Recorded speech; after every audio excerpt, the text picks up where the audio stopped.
I'm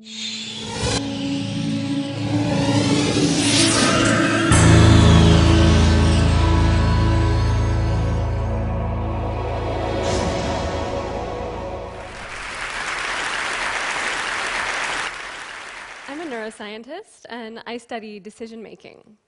I do experiments to test how different chemicals in the brain influence the choices we make. I'm here to tell you the secret to successful decision-making. A cheese sandwich. That's right. According to scientists, a cheese sandwich is the solution to all your tough decisions. How do I know? I'm the scientist who did the study. A few years ago, my colleagues and I were interested in how a brain chemical called serotonin would influence people's decisions in social situations. Specifically, we wanted to know how serotonin would affect the way people react when they're treated unfairly. So we did an experiment. We manipulated people's serotonin levels by giving them this really disgusting-tasting, artificial lemon-flavored drink that works by taking away the raw ingredient for serotonin in the brain. This is the amino acid tryptophan.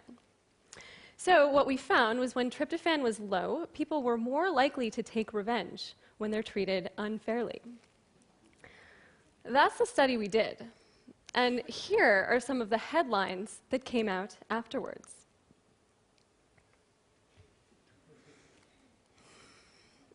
At this point, you might be wondering, did I miss something? Cheese? Chocolate?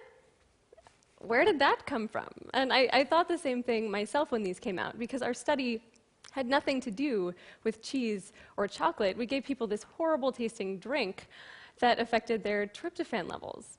But it turns out that tryptophan also happens to be found in cheese and chocolate.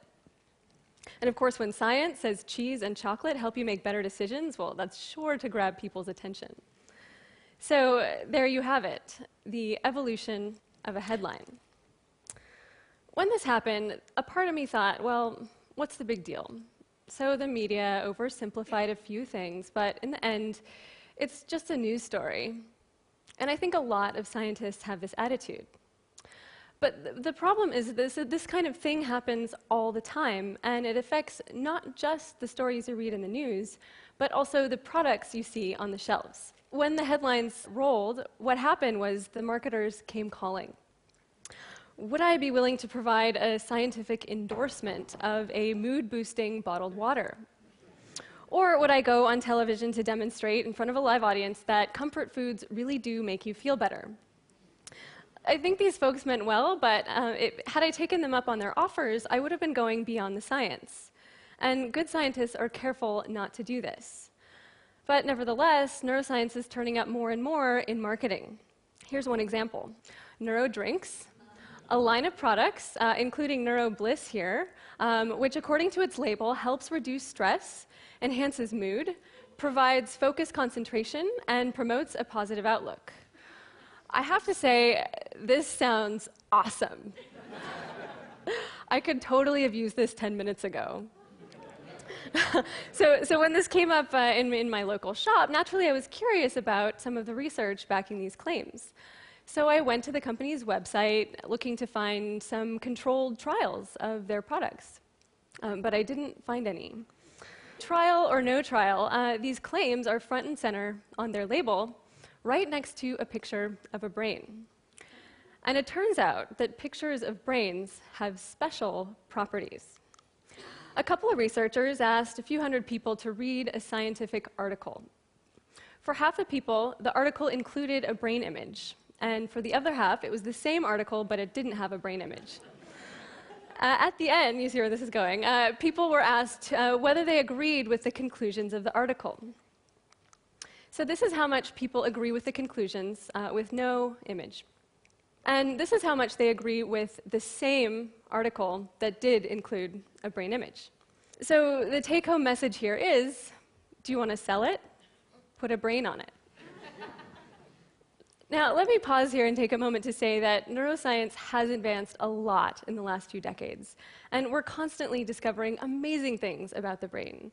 Like just a couple of weeks ago, neuroscientists at MIT figured out how to break habits in rats just by controlling neural activity in a specific part of their brain. Really cool stuff. But the promise of neuroscience has led to some really high expectations and some overblown, unproven claims. So what I'm going to do is show you how to spot a couple of classic moves, dead giveaways, really, for what's variously been called neurobunk, neurobolics, or my personal favorite, neuroflapdoodle. So the first unproven claim is that you can use brain scans to read people's thoughts and emotions. Here's a study published by a team of researchers as an op-ed in the New York Times. The headline, "You love your iPhone, literally." It quickly became the most emailed article on the site.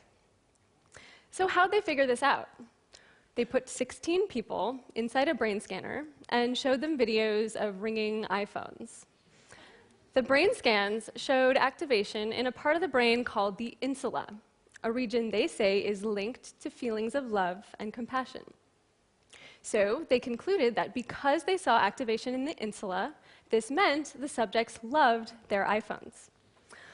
Now, there's just one problem with this line of reasoning, and that's that the insula does a lot. Sure, it is involved in positive emotions like love and compassion, but it's also involved in tons of other processes like memory, language, attention, even anger, disgust, and pain. So, based on the same logic, I could equally conclude you hate your iPhone. The point here is, when you see activation in the insula, you can't just pick and choose your favorite explanation from off this list. And it's a really long list. My colleagues Tal Yarkoni and Russ Poldrock have shown that the insula pops up in almost a third of all brain imaging studies that have ever been published. So chances are really, really good that your insula is going off right now. But I won't kid myself to think this means you love me. So speaking of love and the brain, there's a researcher known to some as Dr. Love, who claims that scientists have found the glue that holds society together, the source of love and prosperity. This time it's not a cheese sandwich. No, it's a hormone called oxytocin. You've probably heard of it. So Dr. Love bases his argument on studies showing that when you boost people's oxytocin, this increases their trust, empathy, and cooperation. So he's calling oxytocin the moral molecule. Now, these studies are scientifically valid, and they've been replicated, but they're not the whole story. Other studies have shown that boosting oxytocin increases envy. It increases gloating. Oxytocin can bias people to favor their own group at the expense of other groups. And in some cases, oxytocin can even decrease cooperation. So, based on these studies, I could say oxytocin is an immoral molecule and call myself Dr. Strangelove. So we see neuroflapdoodle all over the headlines. We see it in supermarkets, on book covers. What about the clinic? SPECT imaging is a brain scanning technology that uses a radioactive tracer to track blood flow in the brain. For the bargain price of a few $1,000s, there are clinics in the US that will give you one of these SPECT scans and use the image to help diagnose your problems. These scans, the clinics say, can help prevent Alzheimer's disease, solve weight and addiction issues, overcome marital conflicts, and treat, of course, a variety of mental illnesses ranging from depression to anxiety to ADHD. This sounds great. A lot of people agree. Some of these clinics are pulling in tens of millions of dollars a year in business. There's just one problem. The broad consensus in neuroscience is that we can't yet diagnose mental illness from a single brain scan. But these clinics have treated tens of thousands of patients to date. many of them children. And SPECT imaging involves a radioactive injection, so exposing people to radiation, potentially harmful.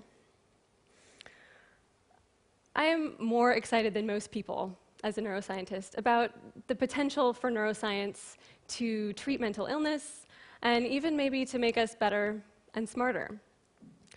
And if one day we can say that cheese and chocolate help us make better decisions, count me in.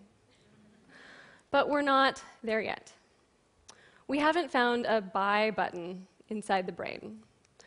We can't tell whether someone is lying or in love just by looking at their brain scans. And we can't turn sinners into saints with hormones.